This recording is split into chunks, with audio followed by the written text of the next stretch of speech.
Eu sou o professor Diego Alberto, aluno do mestrado ProF, no Polo Vitória, da UFES, e hoje a gente vai estar aqui fazendo, né, o trabalho final da disciplina Problemática da Educação Física, onde a gente vai estar abordando todos os artigos, os assuntos que foram estudados e refletidos, né, junto aos colegas nessa disciplina. Então, eu vou estar apresentando para vocês aí através de um mapa conceitual, cada semana que foi estudada, cada artigo que foi lido, os assuntos, né, que foram interpretados e discutidos pela turma durante esse período de estudo. Então, primeiramente, nós vamos estar entrando aí na primeira semana, onde o artigo estudado foi Educação Física Escolar entre o rola-bola e a renovação pedagógica, do professor Fernando Jaime Gonzalez. O artigo ele aborda as metodologias utilizadas por professores de educação física, né, onde ele cita principalmente três: a metodologia esportivista, o abandono pedagógico e as metodologias inovadoras. A metodologia esportivista, como nós sabemos, né, tem as questões, aborda de forma mais tecnicista, né, o esporte, buscando a questão mais técnica do aluno sobre né, a prática em si. O abandono pedagógico são aquelas aulas descompromissadas, onde o aluno pode escolher o esporte que quer jogar e o professor simplesmente, né, o termo rola a bola, joga a bola para os alunos ficam ali naquele momento recreativo e não tem nenhum tipo de abordagem do professor metodológica. E as abordagens inovadoras, né, que vem tentando mudar esse contexto, né, vem tentar bater um pouco de frente com esse contexto do abandono pedagógico e da questão esportivista também na escola, tentando renovar a educação física dentro da escola. E quando começou esse processo, né, na década de 80, da renovação da educação física, foram encontrados alguns problemas, algumas confusões desse processo. Então, a transformação da área foi muito complexa, foi muito difícil, e ainda é. Né? Então, muitos professores se agarram, né, nessas questões, dessas dificuldades que eles encontram de transformar a educação física, às vezes por condições de trabalho, né? Não ter material, não ter local adequado. A cultura escolar ainda tem a sua relação, né, com uma educação física lá das antigas, né, que o esporte prevalecia, ou então os alunos mal acostumados com a questão do rola-bola e as disposições sociais do professor, né, onde o professor, às vezes, por ter uma formação mais voltada para a questão esportiva, para uma modalidade ou outra, ele trabalha um pouco mais dessa forma. Então, essa foi basicamente aí a primeira semana, onde a gente faz uma reflexão sobre essas metodologias e como elas têm funcionado na nossa atualidade. Já na segunda semana, a gente vai estar abordando aí a relação entre o ensinar a fazer e o ensinar sobre o fazer, na educação física escolar, da famosa Soraya Darido.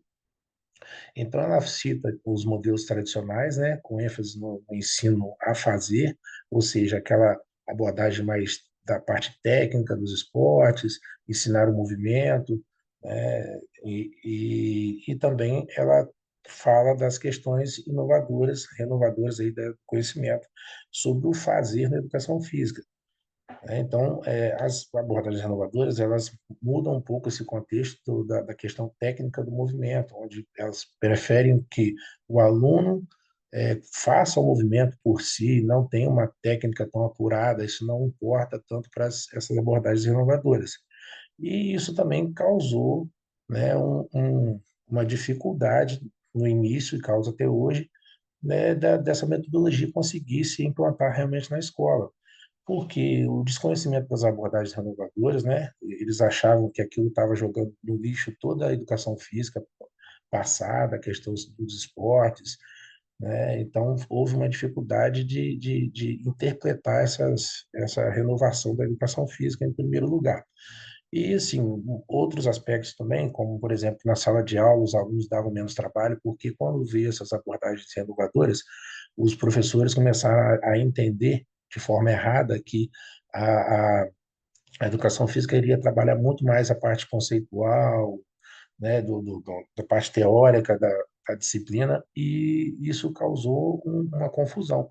Porém, alguns professores gostaram até disso, né? Preferiram, porque, como eu disse aí, os alunos fora de sala dão menos trabalho, tá? Dentro da sala dão menos trabalho do que ficarem no local livre, né? O status da disciplina justificado pelo fato de que agora ela se tratava de um conhecimento conceitual, ou seja, muitos professores ficaram muito teóricos e não conseguiram fazer essa teoria e ir para a prática, né? Conseguir alcançar essa ligação entre teoria e prática e os aspectos reflexivos também do aluno. O aluno não é só ensinar uma regra ou um fundamento para o aluno na teoria e depois ir para a prática aplicar aquilo, fazer com que o aluno tenha um senso crítico do que ele está lendo, do que ele está estudando, com outros temas, né? Que podem gerar essa perspectiva. O menor investimento de infraestrutura, né, sempre foi uma dificuldade, a dificuldade de ensinar um amplo conhecimento além dos esportes, ou seja, o quarteto fantástico, futsal, vôlei, handebol e basquete. Ah, não, eu não tenho material, eu não tenho condições, eu não tenho conhecimento para trabalhar isso, eu não tenho tempo para trabalhar outros esportes, por isso que eu fico nessa metodologia do quarteto fantástico, né? Então, isso aí foi uma reflexão que foi feita nesse artigo, onde a gente faz aí uma análise de como a educação física vem mudando e quais as dificuldades que ela encontra nessa mudança, né? Já na terceira semana, a gente fez a leitura da educação física como componente curricular da educação básica, os aspectos legais, ou seja, fala um pouco mais da história da legislação, né, sobre a educação física, de como ela começou e como ela vem, né, se transformando durante o tempo aí. É também um artigo da Soraya Darida. Então, primeira vez que a educação física foi citada na lei, na educação física da LDB, foi em 1961, onde ela se tornou obrigatória nos cursos primários e médios aos alunos até 18 anos, ou seja, quem tinha mais de 18 anos não precisaria fazer. Então, isso praticamente nos ensino noturno ficava livre, né, da educação física, não existia educação física, né, perante se resguardando perante essa questão da lei. Já em 1971 houve algumas mudanças, onde os alunos tinham a educação física participava, né, do componente, mas os alunos acima de 30 anos não precisavam fazer a prática, era facultativa, que trabalhasse mais de 6 horas, né, estudasse à noite, não estudasse estudantes da noite, prestasse serviço militar ou fosse fisicamente incapacitado. Então, isso aqui gerou também uma brecha, uma lacuna muito grande também na educação física, porque, um exemplo, alunos fisicamente incapacitados, não existia nenhum tipo de critério para avaliar isso. O aluno chegava simplesmente com um atestado, dizia que era incapacitado e ficava livre das aulas de educação física. E depois, em 1996, houve mais uma mudança, né, bastante importante, onde foi delegado ao Conselho Nacional Estadual de Educação, aos sistemas de ensino e à própria escola, ela montar, né, o seu componente curricular, a sua forma de abordar a educação física nas escolas, no seu contexto ali, na sua sociedade de forma geral. E assim, a educação física ela se torna então obrigatória no ensino básico, facultativo e facultativo no noturno e no superior, ou seja, no ensino noturno e no ensino superior, ela se tornou facultativa. Em 2001, começou a mudança que torna obrigatória a formação em educação física para atuar, ou seja, daí foi um passo, né, onde a lei começou a obrigar a ter formação no terceiro grau, ensino superior em educação física para atuar, porque antes ela era ministrada por professores, né, com formação em professor ou pedagogos, né, funcionava mais ou menos dessa forma. Já em 2003, perdão, a questão da facultatividade teve uma pequena mudança, né? Então, ela mudou para quem cumpre a jornada de trabalho igual ou superior a 6 horas, né? Manteve, maior de 30 anos de idade, quem estiver prestando serviço militar, né, ou situação, né, similar, que tem uma prática de física, educação física, ou seja, atletas que já treinavam em clubes ou escolinhas poderiam ficar dispensados das aulas, e quem tem prole.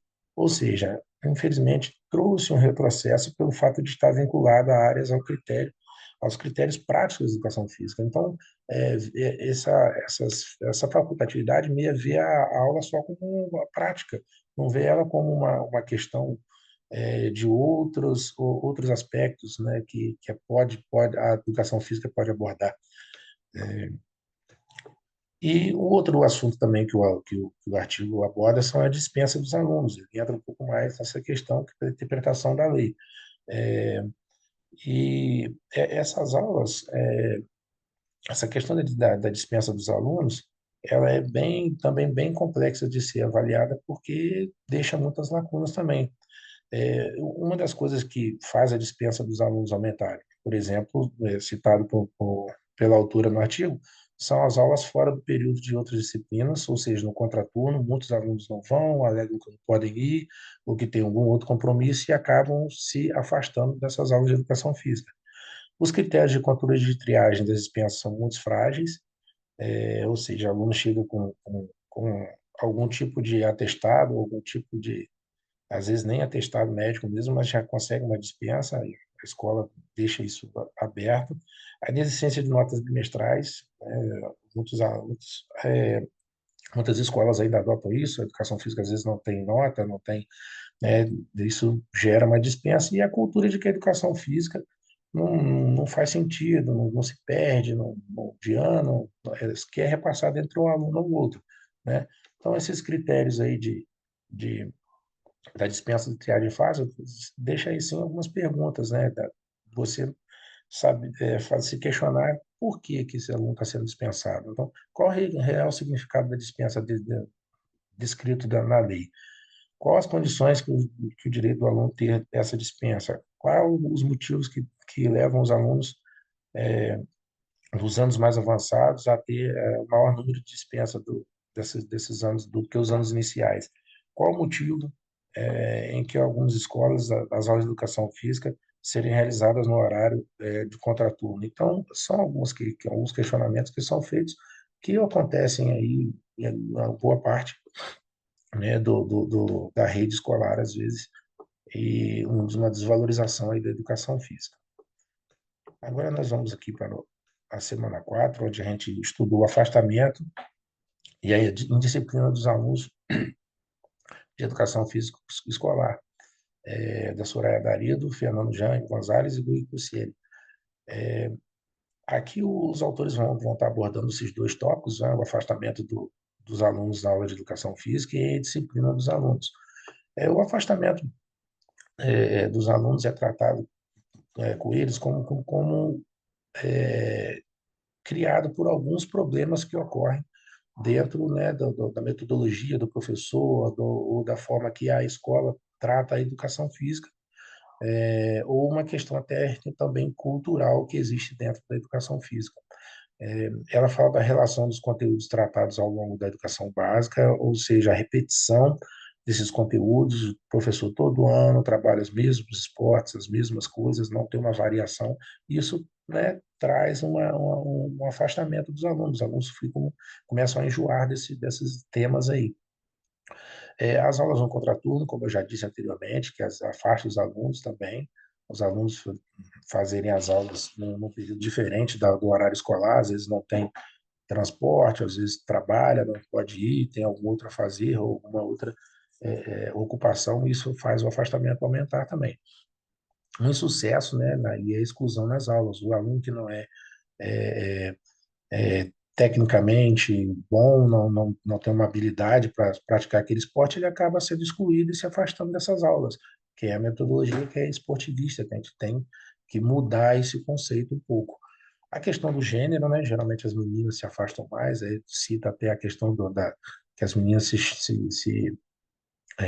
num artigo que ele fala que as meninas se sentem umas antas, né? Porque não sabem fazer aquilo, porque às vezes a menina, por ter uma vivência corporal é, é, um pouco menos do que os meninos jogam bola, sobem árvore, as meninas já ficam, às vezes, com outras brincadeiras, elas têm uma vivência corporal, às vezes, um pouco menor do que os meninos. E isso traz também um certo afastamento por elas não terem uma certa habilidade, não saberem praticar aquele esporte ou fazer algum gesto, né, esportivo, alguma coisa assim.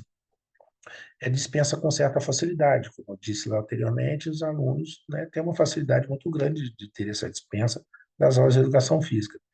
Já da questão da indisciplina dos alunos, ela cita, né, que existe uma grande gama de indisciplina hoje nas aulas de educação física, não só nas aulas de educação física, mas de uma forma geral, e ela coloca dois modelos de aprendizagem aqui, que é o Sport Education e o modelo de aprendizagem cooperativa. O Sport Education se prioriza em você montar uma metodologia de competição, né, na escola, e esses alunos vão ser responsáveis pela organização da competição.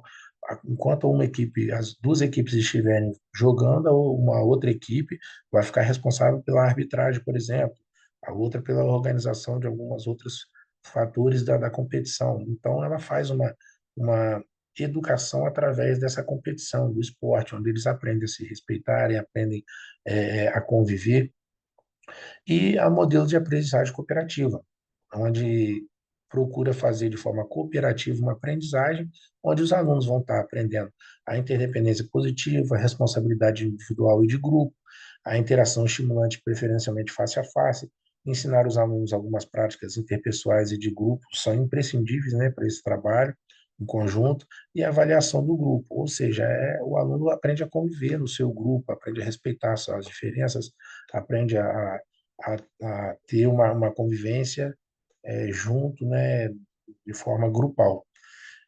E na quinta semana, né, a gente trabalhou na inquietação no tratamento do esporte, na educação física escolar, de André Luiz Guedo Barroso, onde ele coloca, né, uma avaliação do esporte trabalhado na escola.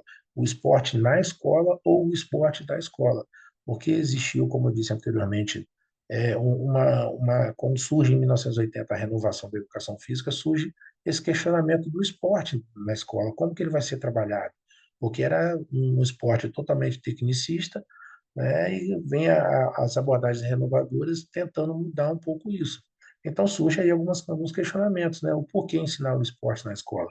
Quais os temas mais significativos sobre o esporte a serem tratados? Quais conceitos pertencentes ao esporte o estudante deve se apropriar? Quais critérios utilizar para a seleção das modalidades a serem contempladas? Como tratar pedagogicamente as modalidades esportivas? O que se apresentar como fundamental para ser para ser abordado nas modalidades esportivas? Ou seja, ocorrem alguns equívocos dessa interpretação das metodologias renovadoras, né, que surgiram em 1980. A intenção é que o esporte seja trabalhado de forma diferente e não seja abandonado na escola. Então, essa é uma reflexão que o artigo faz, né, tratando desse tema. Na sexta semana, Educação Física Escolar e a questão do gênero, né, foi bastante interessante essa atividade, onde a gente aborda a questão do gênero aí, na escola e alguns enfrentamentos, algumas problemáticas que existem. E o autor ele coloca primeiramente as aulas mistas ou separadas por sexo como um dos contextos do artigo, a construção cultural dos corpos masculino e feminino e algumas alternativas didáticas, né, no enfrentamento dos dilemas do gênero. Então, a primeira coisa que ele coloca aqui na questão das aulas mistas separadas é que a gente precisa entender gênero, sexo e orientação sexual. Existe uma certa confusão sobre esses termos e saber que, né, que gênero, orientação sexual, sexo, meio que se fundem, mas não são a mesma coisa. É, e outra questão que ele coloca é que o professor, às vezes, não tem autonomia para definir as aulas de acordo com o gênero. Às vezes, a escola obriga a separar meninos e meninas, e tem horários diferentes, em aulas diferentes, às vezes, né? A construção cultural dos corpos, masculino e feminino, ele relata que não há como negar que existe uma diferença biológica, mas existe diferença biológica também entre meninos e meninos. Então, não é a questão biológica que vai dizer se uma menina é mais frágil ou mais forte do que um menino. É uma questão de estar avaliando o contexto onde você está. Não é simplesmente já classificar menina mais frágil e menino mais forte. Então, ele faz uma reflexão sobre isso também, que a gente precisa não ter essa identificação de gênero dessa forma. Assim, e ele, como eu disse, as diferenças também são construídas socialmente, né? Tem alunos que, por serem do sexo feminino, gostam de jogar futebol. Isso não significa nada. A questão social também vai estar definindo essa questão da abordagem do gênero, né, das aulas mistas ou separadas dentro da escola. E algumas alternativas que ele coloca aqui didática para enfrentar, né, esse dilema dos gêneros, que é basicamente a sensibilização e vivência de situações inclusivas. A gente criar um ambiente entre os participantes da atividade, né, um ambiente saudável, onde um respeita o outro, os gêneros, as diferenças, incentivar a prática de atividade esportiva para todos, incentivar as meninas e os meninos a participarem de atividades culturalmente identificadas, ficar atentos para situações que aconteçam discriminações, não deixar isso acontecer, né? Desenvolver estratégias, incentivos e elogios para que os sujeitos sintam-se integrantes da aula, independente da técnica, né? Tem que estar sempre abordando isso, incentivando, é, para que essa criança possa estar ali se sentindo bem, não deixar de exercer o papel de educador e intervir sempre que tiver alguma situação de exclusão. Então, finalizando aqui a semana 6, vamos agora para o último artigo, né, a última leitura que a gente fez, que foi a semana 7, onde a gente trata aí dos temas geradores na escola, né? O ensino por meio de temas geradores, a educação pensada de forma contextualizada, problematizada e interdisciplinar.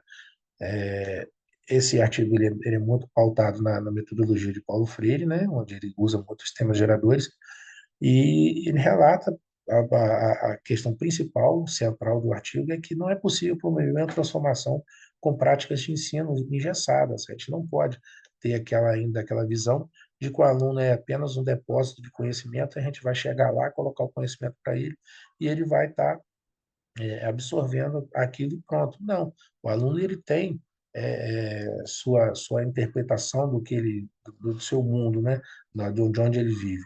Então, os temas geradores vão servir para isso, fazer com que o aluno tenha uma visão crítica do mundo.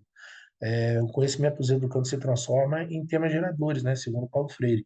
Então, o conhecimento que ele tem pode gerar um tema, onde a gente pode estar refletindo, abordando e trabalhando.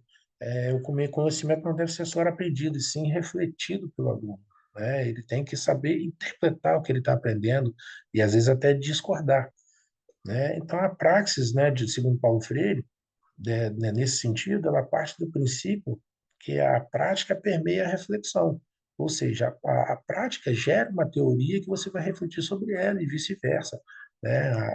Temas geradores vão estar fazendo com que a gente consiga fazer essa reflexão, e os temas geradores são muito pouco abordados pelos professores, principalmente nas aulas de educação física. Então, galera, essa aí é a minha apresentação, aí a reflexão que eu faço sobre todas essas semanas, né? Não quis aqui fazer uma leitura dos artigos, e sim uma reflexão sobre o meu entendimento, e deixa aí para vocês aí, é, que vocês possam também estar refletindo e avaliando todo esse contexto aí que foi estudado. Obrigado aí, fiquem com Deus e até a próxima aí.